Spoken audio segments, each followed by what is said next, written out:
She didn't even hesitate. Right there in the middle of the quiet sidewalk, HOA Karen grabbed my disabled daughter's crutches and snapped them in half like they were cheap plastic toys. The sound echoed. My daughter Lily froze, helpless, terrified, and shaking. And Karen? She smiled. A smile so cold it made the entire neighborhood stop and stare. Maybe this will teach your kid to stop slowing down the community pathway, she hissed, loud enough for everyone to hear. Lily collapsed to her knees, crying, trying to crawl toward the broken pieces, and Karen? She kicked one half down the street. What Karen didn't know, what she couldn't possibly imagine, was that I'm the chief of police, and she had just declared war on the wrong father. Before this story begins, I need to ask you something. What city are you watching my video from? Go in the comments right now and type your city name. I love seeing where my viewers come from across the USA. And hey, before we dive in, make sure you subscribe to the channel. These real-life justice stories take hours to craft, and I never want you to miss a new upload. All right, let's begin. This story is painful. It's emotional. It's upsetting. But it's also a reminder of what happens when someone crosses the line, especially when that line is a disabled child's dignity. My daughter Lily is 11. She was born with a mobility condition. So she walks with specially built crutches, lightweight metal, expensive and custom-shaped for her height and balance. She's strong, brave, and never complains. But one person hated her strength. One person hated her presence. One person hated the sight of my little girl simply existing. Our HOA president, Karen, a woman who walks around the neighborhood like she owns every blade of grass. The kind who gives warnings for sidewalk shade violation or being 3 minutes late bringing the trash in. And for months, her eyes were locked on Lily, blaming her for being too slow, too loud, too visible. But I never imagined she would physically destroy Lily's medical equipment and laugh. This is the story of how everything changed. The day it happened started like any other. The sun was bright, the neighborhood was quiet, and my daughter Lily was taking her usual slow, careful walk home from school. She always took the sidewalk that wrapped around Maplewood Lane, the same sidewalk HOA Karen claimed she managed personally as if it belonged only to her. I was home early that day, finishing reports before the evening briefing. Being the chief of police of Seabrook County means being on call 24/7, but when it came to Lily, I rearranged anything. She's my world, my entire purpose. I knew something was wrong the moment the bus dropped her off.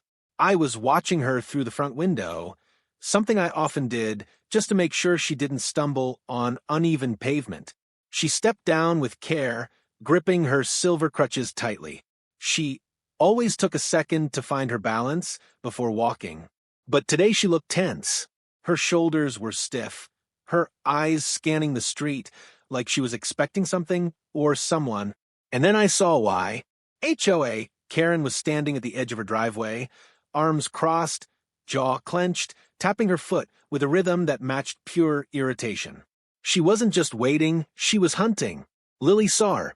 She hesitated. Even from a distance, I could see her swallow hard. I grabbed my keys, thinking maybe I should walk out and help her. But before I could reach the door, Karen stepped forward.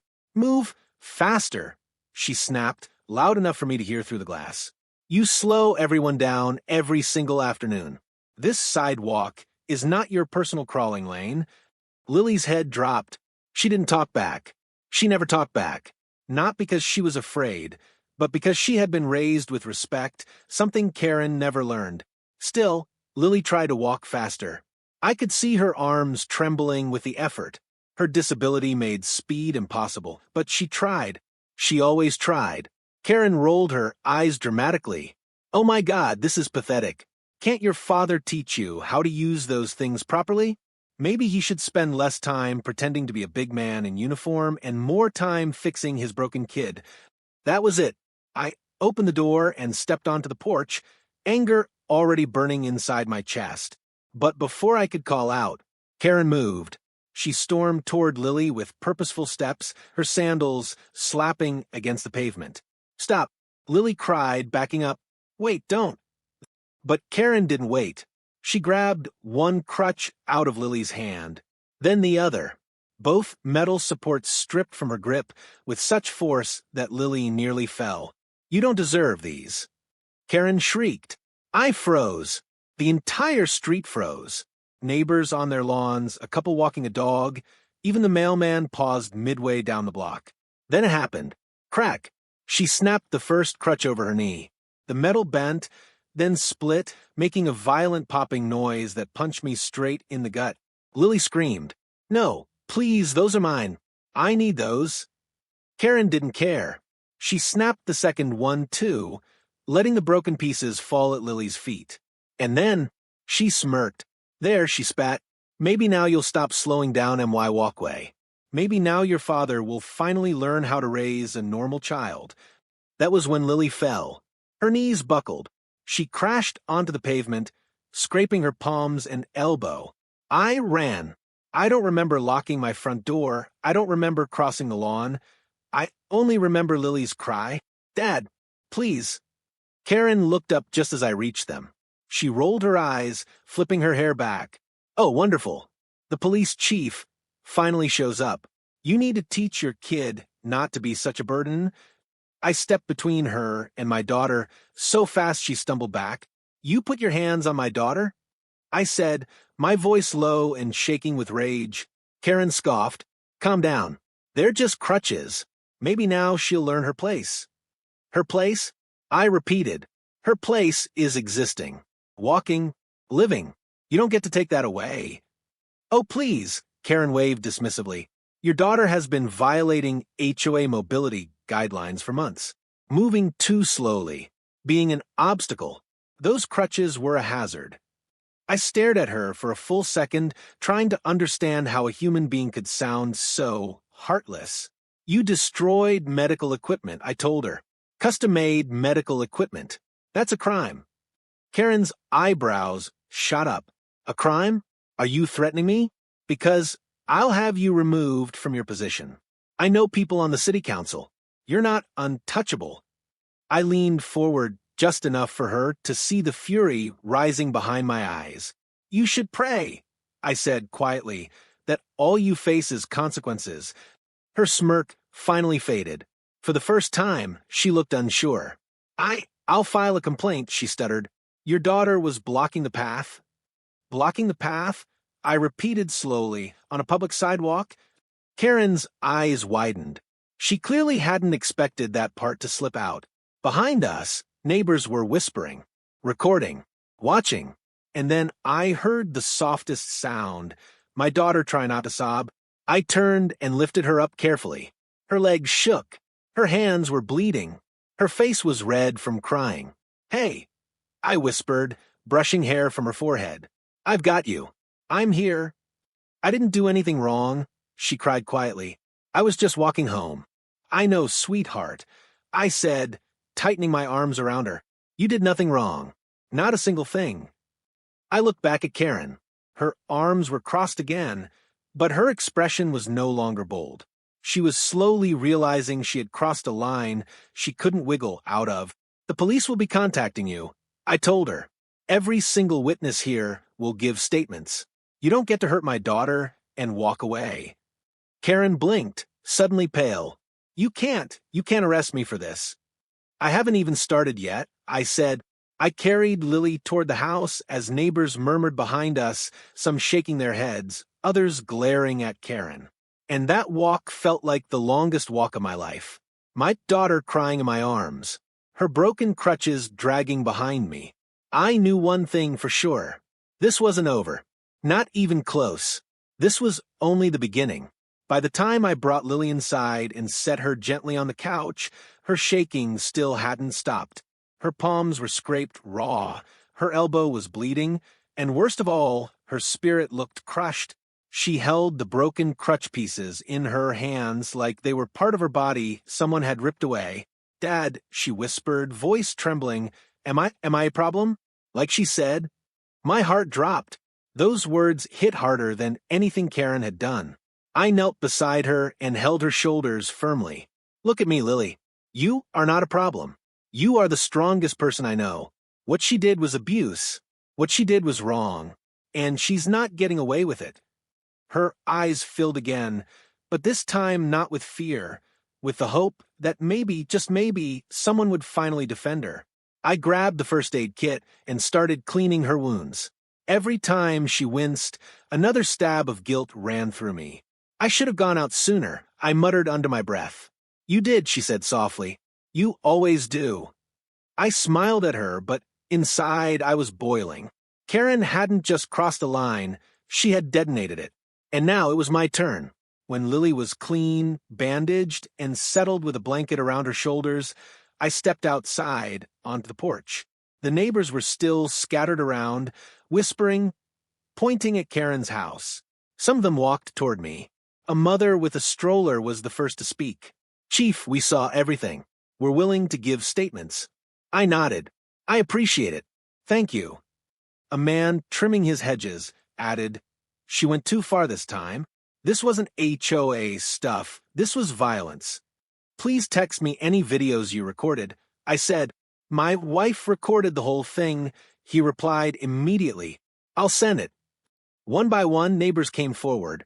7 witnesses, 2 recordings, 3 detailed descriptions, all of them furious.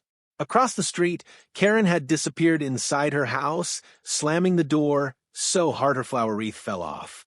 But hiding wouldn't save her. I took a breath and pulled out my phone. Dispatch, the operator answered. This is Marissa. It's Chief. I need 2 officers at Maplewood Lane for an assault investigation. And call in Detective Wyatt. Yes, sir. Any immediate danger? No, I said the suspect has retreated, but the victim is my daughter. There was a long pause. Sir, your daughter? Just send them, I said. We're handling this the right way. As chief of police, I could have taken matters into my own hands. I could have walked over to Karen's house myself. But as Lily's father, I wanted this to be done clean, legal, and bulletproof so that Karen couldn't wiggle out from any cracks. What she destroyed today wasn't just medical equipment. It was dignity. It was safety. It was trust. And in my town, harm to a disabled child is treated with the highest severity. 2 squad cars rolled down the street, lights off but presence unmistakable. Neighbors stepped aside as Officers Cameron and Lewis approached the porch. Cameron removed his hat respectfully. Chief, is Lily all right? She's shaken, bruised, but safe. Lewis frowned. We heard the dispatch. Karen did this? I nodded. She destroyed medical devices, custom crutches, and intimidated a disabled minor. That's felony-level destruction of medical equipment, Lewis said immediately, plus child endangerment, plus harassment. Exactly.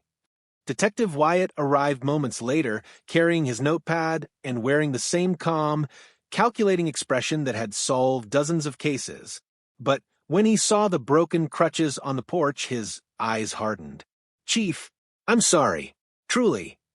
He lifted the metal pieces carefully. These were snapped with intentional force. Yes, I said. She did it in public. Multiple witnesses. Wyatt nodded slowly. This is no longer an HOA dispute. This is criminal. I called Lily out gently, making sure she felt safe with the officers present. She stepped out slowly, leaning on me since her crutches were gone. Hi, sweetheart, Cameron said softly. We're here to help, okay? Lily nodded, her voice quiet.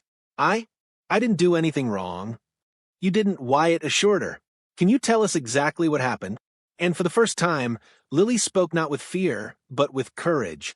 She described everything. How Karen stopped her, yelled at her, accused her of blocking the pathway, took the crutches, and snapped them. Her voice cracked at parts, but she didn't break. By the time she finished, all 3 officers looked furious. Wyatt closed his notebook. That's more than enough. With statements collected and video footage secured, Wyatt turned to me. Chief, you good with staying here while we talk to her? Given your connection, you shouldn't be directly involved. I nodded. Handle it, and don't give her an inch. She'll try to manipulate, lie, and twist. He gave a curt nod. We won't. The officers walked across the street in formation, calm, professional, prepared. Neighbors watched from porches and windows as Wyatt knocked firmly on Karen's door. It took nearly a full minute before she opened it, her face red and defensive. "What is this?" she snapped. "Why are you at my house?" Wyatt held up his badge. "Ma'am, we're investigating a criminal complaint involving destruction of medical equipment and harassment of a disabled minor." Karen's jaw dropped. "Criminal? That brat was blocking the sidewalk. This is harassment against me." Cameron spoke firmly. "Ma'am, please step out. We need to ask you a few questions." Karen glared, arms crossed. "No, I'll talk from here." Wyatt sighed. "Ma'am, we have multiple witnesses, video evidence, and the victim's statement.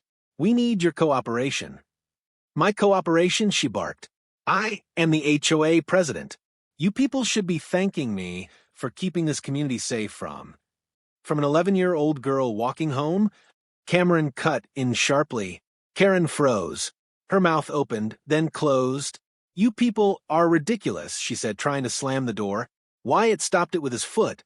"Ma'am, if you close this door, we will have probable cause to return with charges."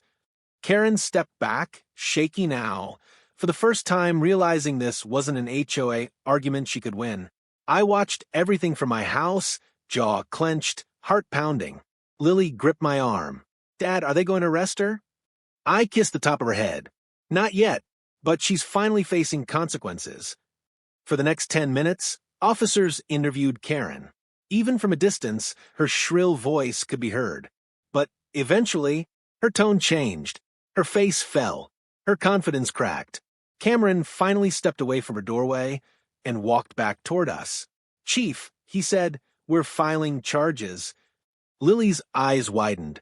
"And Karen," Cameron continued, "is officially under investigation for felony destruction of adaptive medical equipment and child harassment." For the first time that day, Lily exhaled with relief. "This is just the beginning," I told her softly. "Justice is coming." The next morning started peacefully, at least for a few hours.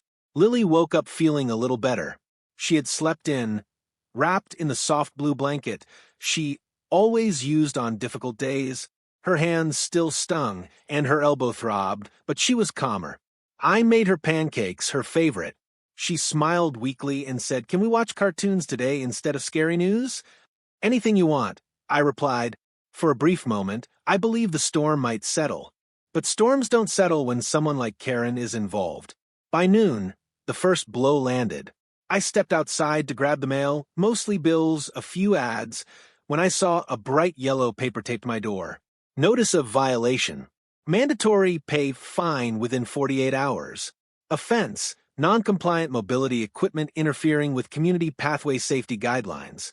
My jaw clenched so hard my temples hurt. Karen.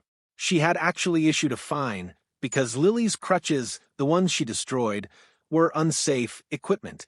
The audacity. Lily peeked out behind me. "What's that?" "Nothing you need to worry about," I said gently, pulling the paper down before she could see the rest. But inside, my blood boiled. This wasn't ignorance anymore. It wasn't frustration. This was revenge. Karen had realized the legal system was moving against her, so she was using the only power she had left, the HOA. This cheap yellow paper wasn't just a fine. It was a message. "I'm not done with you." I grabbed my phone and snapped a picture of the notice. The timestamp, the tone, the accusation, all of it would be evidence. Seabrook's HOA office was a tiny building next to the community pool, a place Karen strutted into like a queen entering her palace. I walked inside, and the receptionist, a young woman I'd seen around, immediately stiffened. "Chief," she said nervously, I assume this is about the notice?" "You saw it." I asked. She glanced around and lowered her voice. "She printed it this morning. Told us to process it fast, but none of us agreed with it. It's not real. There's no violation code like that." "She made it up," I said. The receptionist nodded. Karen likes to add her own rules, but this one seemed personal. I leaned forward. It was against my daughter. She looked horrified. "I'm so sorry. Can you give me a copy of the HOA rulebook with timestamps?" I asked. "Of course," she said immediately. "And, Chief, If you need statements, the office staff will help. We've seen how she treats people. That was significant. Karen was losing control. The people she relied on were starting to turn against her. I walked out with the rule book, the fake violation notice, and something even better. Witnesses in her own office willing to speak up. By late afternoon, the entire neighborhood buzzed with tension. People whispering, kids avoiding her house, parents glaring at her across the street. Karen, of course, handled this with the grace of a tornado. Around 4 p.m., she stormed out of her house with a megaphone. Yes, an actual megaphone, marching down the street like a deranged parade marshal. I stepped outside with Lily, who wanted to sit on the porch for fresh air. But Karen's voice cut through the neighborhood like a knife. This community is under attack, she screeched. The police chief is abusing his power. He is using his position to bully me, your HOA president. Neighbors peeked out from their windows.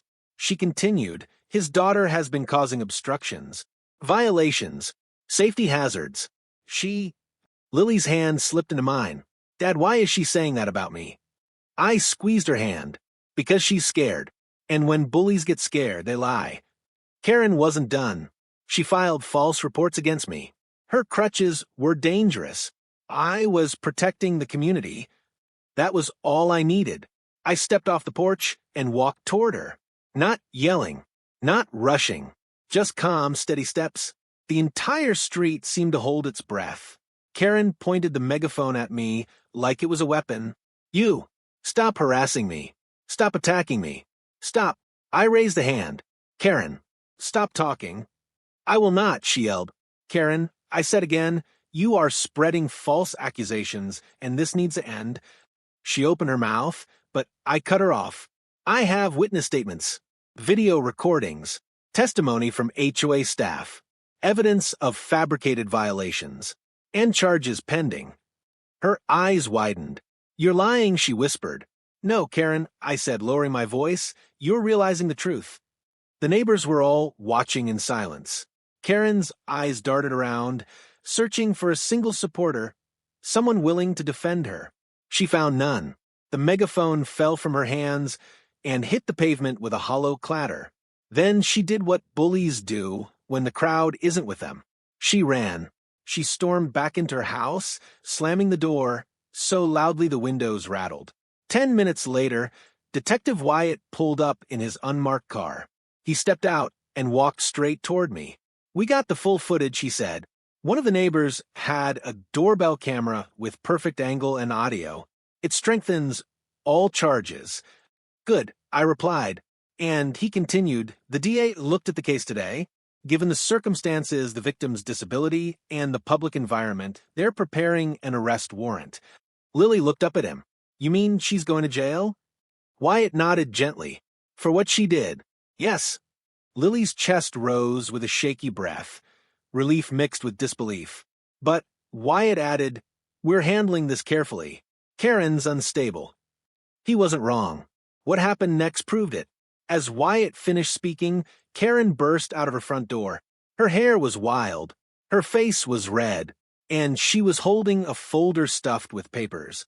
You can't do this to me, she screamed, waving the papers like flags. I know my rights. I know the law. Wyatt turned toward her calmly. Ma'am, no one is arresting you right now. But we do need you to stop shouting threats in the street. These are not threats, she screeched. These are legal documents. She shoved one toward him. Wyatt glanced at it and almost laughed. Karen, he said, this is a printout from a website called HOARulesandrevenge.com. This isn't law. These aren't rights. These are memes. It's a legal resource, she shrieked. No, Wyatt replied, it's a parody. The neighbors burst into whispers. Some even laughed softly. Karen's face twisted in rage. You're all against me, she howled. This is a conspiracy. You can't do this. She stumbled backward, tripping over her own mailbox. She grabbed it to steady herself, but the entire post yanked loose from the ground. The mailbox toppled, and that's when she screeched the line no one would forget. This neighborhood belongs to me. Then she slammed her door, again leaving the broken mailbox lying in her yard. Wyatt sighed. That woman is digging her own grave. I nodded. And tomorrow, she'll learn what accountability really looks like. I looked down at Lily. How are you feeling? I asked. She took a deep breath. For the first time, she whispered, I'm not scared of her anymore. I put my arm around her shoulders. Good, I said softly, because the fight is just beginning. The following morning felt strangely calm, like the silence before a massive storm hits the coast. Lily was still asleep, curled up on the couch because she said it made her feel closer to the front door in case you need me. She hated the idea of being far away from me while everything with Karen unfolded. I gently tucked a blanket around her and stepped outside for air. The sun was rising, soft orange streaks touching the houses. Normal, quiet, peaceful, exactly what our neighborhood should have been all along. But peace doesn't last when someone like Karen exists in the world. Detective Wyatt called at 7:12 a.m. Chief, he said, the district judge signed the arrest warrant this morning. We're proceeding today. I closed my eyes. Finally. What time? I asked. Within the next hour, he replied. We're giving you a heads up because, well, this is your street, and this is your daughter. Thank you. And Wyatt, keep it by the book. No shortcuts. Of course, he said. We're treating this like any other felony arrest. Except, he hesitated, lowering his voice. Except we're expecting resistance. He didn't need to explain. We both knew Karen wouldn't surrender peacefully. People like her don't believe consequences apply to them. When I walked back inside, Lily was awake, rubbing her eyes. Dad, she murmured, is today the day she gets in trouble? I sat beside her. Sweetheart, I said softly, Detective Wyatt is coming to arrest Karen today. Legally, properly, safely. Lily blinked, processing the words. Will she hurt someone? She whispered. No, I said, we won't let her hurt anyone ever again. She looked down at her hands, the ones scraped from falling the day Karen snapped her crutches, and took a long breath. I'm scared to see her, she admitted. You don't have to, I assured her. You can stay inside. I'll be right here. But Lily surprised me. She lifted her chin. No, she whispered. I want to see it. Not close, but from the window. I want to know it's real. My heart ached with pride and sadness. Okay, I said, but only from inside, and only if you feel safe. She nodded. At exactly 7:59 a.m., 3 police vehicles turned onto Maplewood Lane, rolling slowly, quietly, respectfully. They weren't here to scare the neighborhood. They were here to enforce justice. Officer Cameron and Officer Lewis stepped out first. Both had calm expressions, but alert body language. Wyatt arrived seconds later in his unmarked car. He looked up at my house, gave a small nod of acknowledgement, then turned toward Karen's home. Lily stood behind me at the living room window, clutching my arm tightly. Here we go, I whispered. Wyatt walked up to Karen's door and knocked loudly, but professionally. HOA President Karen McAllister, he announced, this is Detective Wyatt from Seabrook Police Department. We have a signed warrant for your arrest. Please open the door. For a long moment, nothing happened. Then, a rustle, a shadow behind the curtain, a muffled voice. Wyatt knocked again. Karen, open the door. We are not leaving. A scream pierced the silence. Go away. I know my rights. This is illegal. Wyatt sighed. Ma'am, open the door, or we will be forced to enter. Another scream. This time angrier. This whole neighborhood is against me. All of you are liars. Inside, I heard Lily whisper. She sounds different. Different was an understatement. She sounded unhinged. Wyatt signaled his team. Cameron stepped forward. Ma'am, Wyatt called out, final warning. Open the door. Nothing. Wyatt nodded to Cameron. Breach. Just as Cameron reached for the door with the entry tool, slam. The door flew open. Karen stood there. But she didn't look like herself. Her blonde hair was a mess. Her robe was wrinkled. Her face was puffy, eyes wild, breathing heavy like she hadn't slept all night. She clutched several papers, the same legal documents she printed from Parody website, and waved them like shields. You can't arrest me, she shrieked. I am the HOA president. I am the law here. Cameron stayed perfectly calm. Ma'am, step outside with your hands visible. No, she screamed. You're all doing this because of him. She pointed directly at my house, at me, at Lily. Lily flinched and grabbed my arm harder. Wyatt stepped forward, voice steady.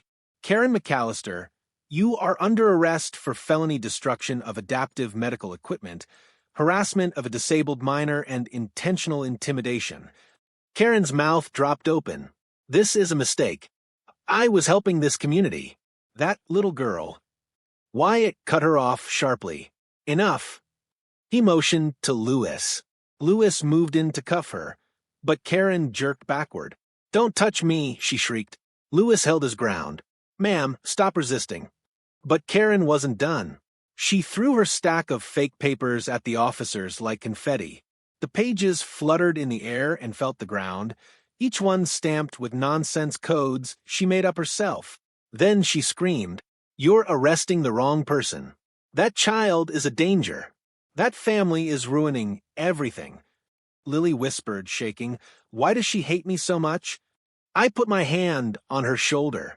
Because some people hate anything that makes them feel small, sweetheart. And your strength makes her feel small. Outside, Karen finally ran out of room to fight. Lewis gently, firmly secured her wrists. Cameron read her rights. Wyatt maintained control. Karen screamed, all the way to the patrol car, kicking the air, shouting at neighbors peeking through blinds. You're all going to regret this. I will get my lawyers. I will. The cruiser door shut. Silence. And then, for the first time in days, Lily exhaled. She's really gone, she whispered. They really took her. I nodded. Yes, because what she did mattered. Because you matter. She leaned her head against my side, her body trembling with relief.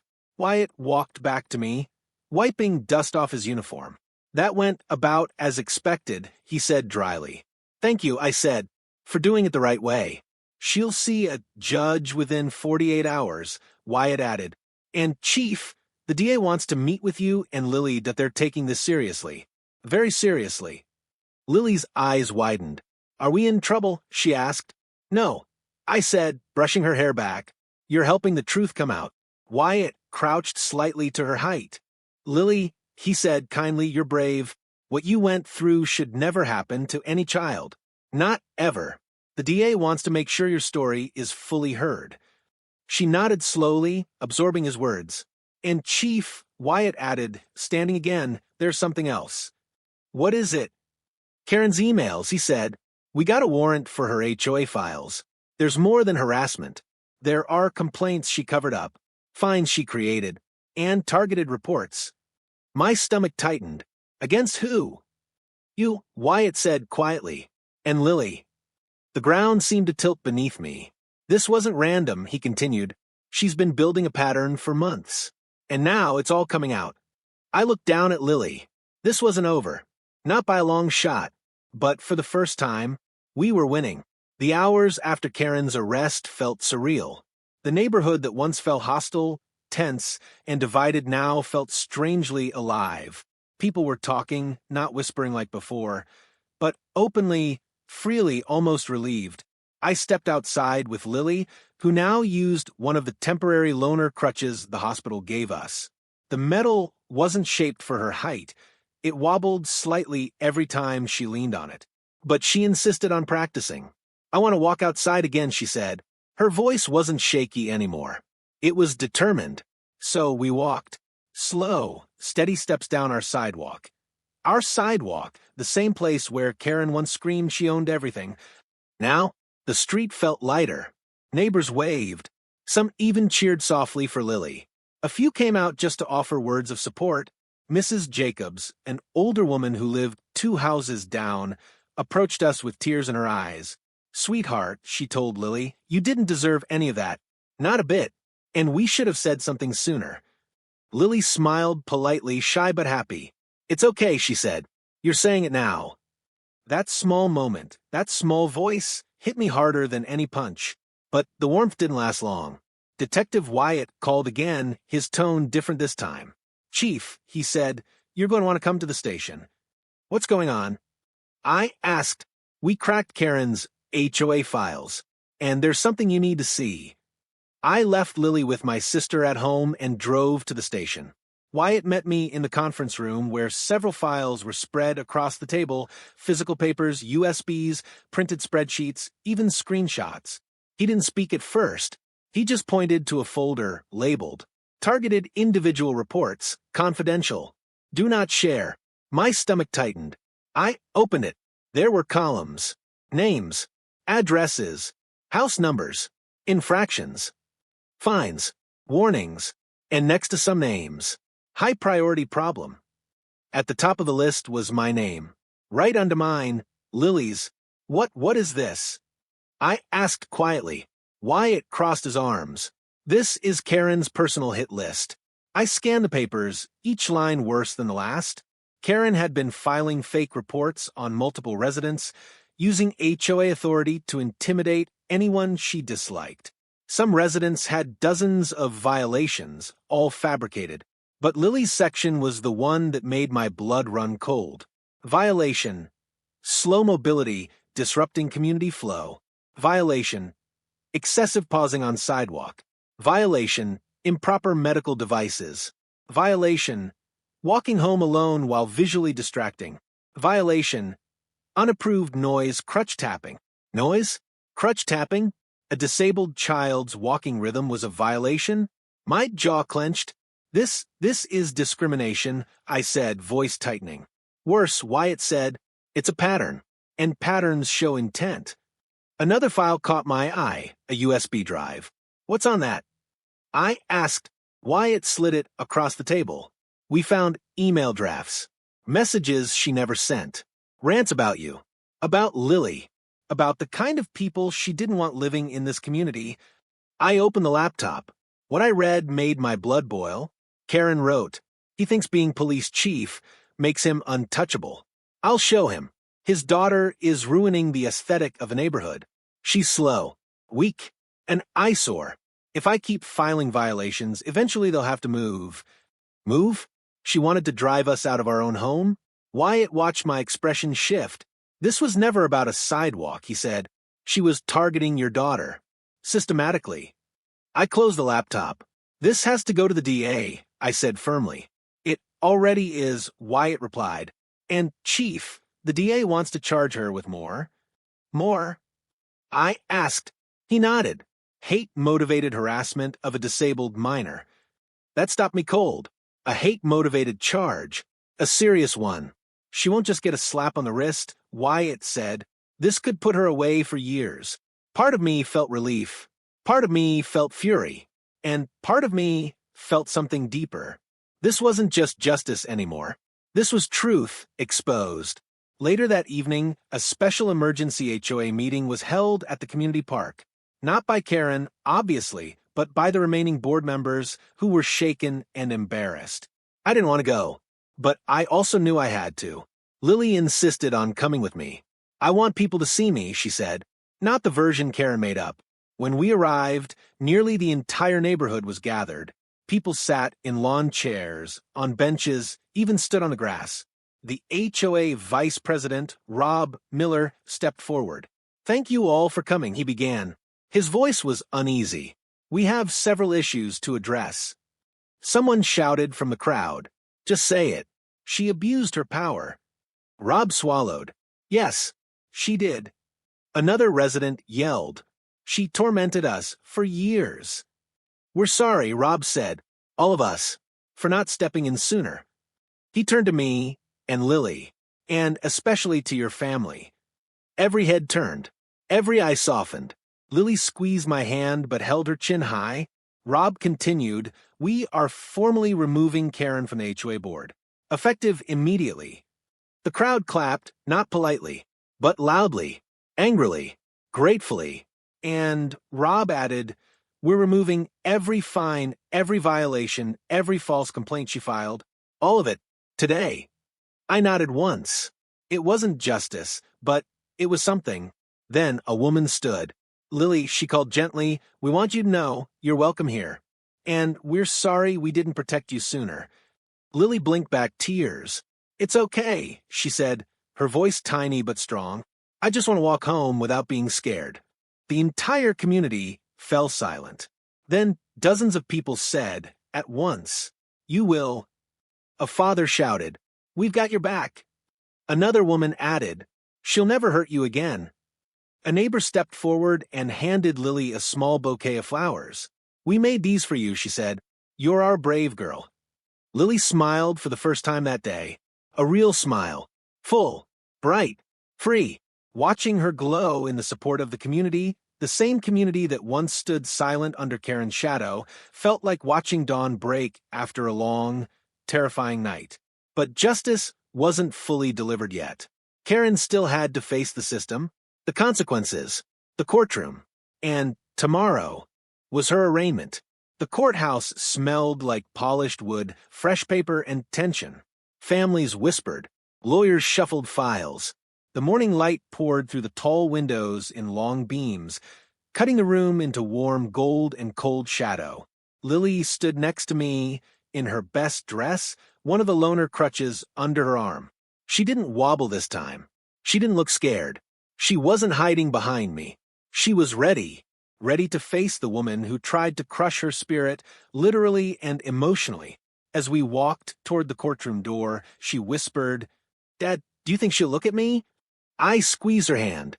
She'll have to, and she'll know exactly who she harmed. We stepped inside together.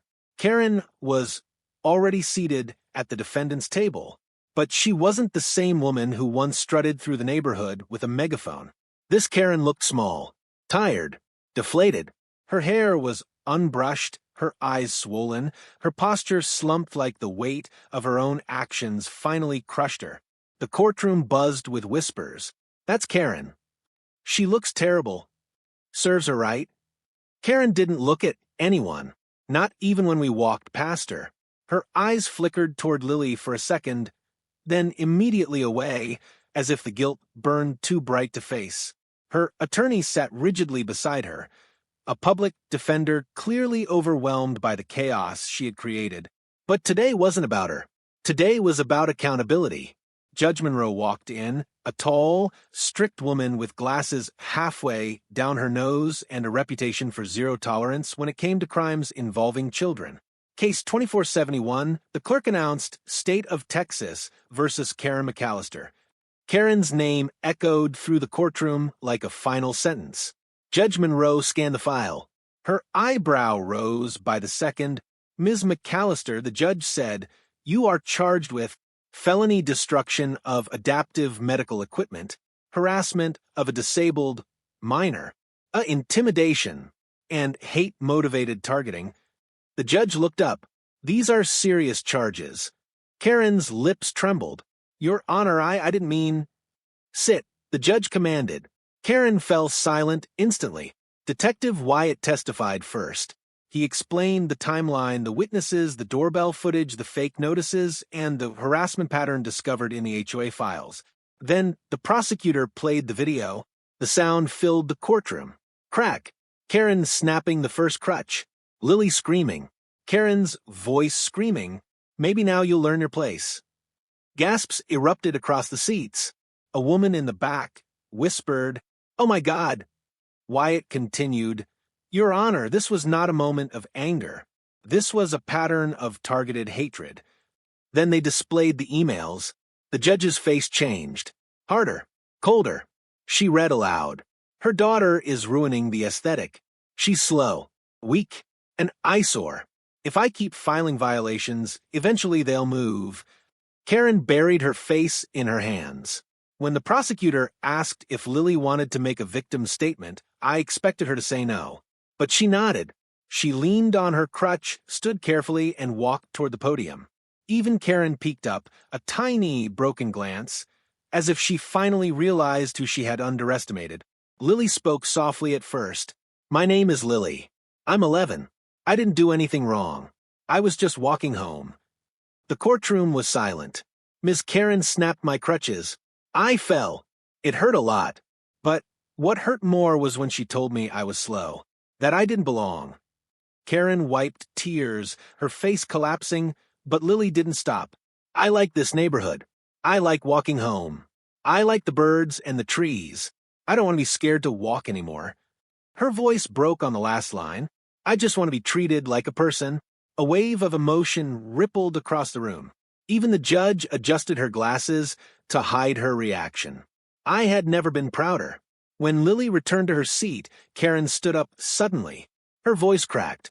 Your Honor, I have no excuse. Her lawyer tugged at her sleeve, trying to stop her, but Karen kept speaking. I thought the HOA made me important. I thought rules mattered more than people. I thought discipline made me strong. Her hands shook violently, but I hurt a child who did nothing to me. I became a monster. She started sobbing loud, ugly sobs, the kind that come only when a person truly sees their own reflection for the first time. I'm sorry, she cried. I'm so sorry. Lily looked down, not smiling, not gloating, just calm. Because real strength never needs revenge, Judge Monroe straightened her papers. Ms. McAllister, she said, I've seen many cases, but your cruelty was deliberate, repeated, and fueled by ego. The room held its breath.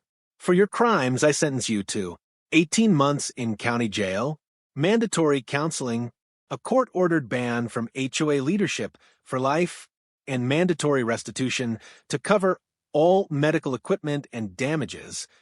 Karen sobbed harder. The judge continued, and you are forbidden from contacting or approaching this family, ever. It was done. Justice. Real, undeniable justice. Wyatt nodded at me from across the courtroom. Not triumph, but closure. Karen was escorted away in handcuffs. For the first time since this nightmare began, I felt air return to my lungs. Outside the courthouse, reporters gathered, curious, eager, hungry for the story. But I wasn't giving them a headline. This wasn't entertainment. This was my daughter's life. We quietly walked to the car, but before I opened the door, Lily tugged at my hand. Dad, she whispered, can we go home using the same sidewalk? I smiled. Yes, sweetheart. We can walk anywhere we want now.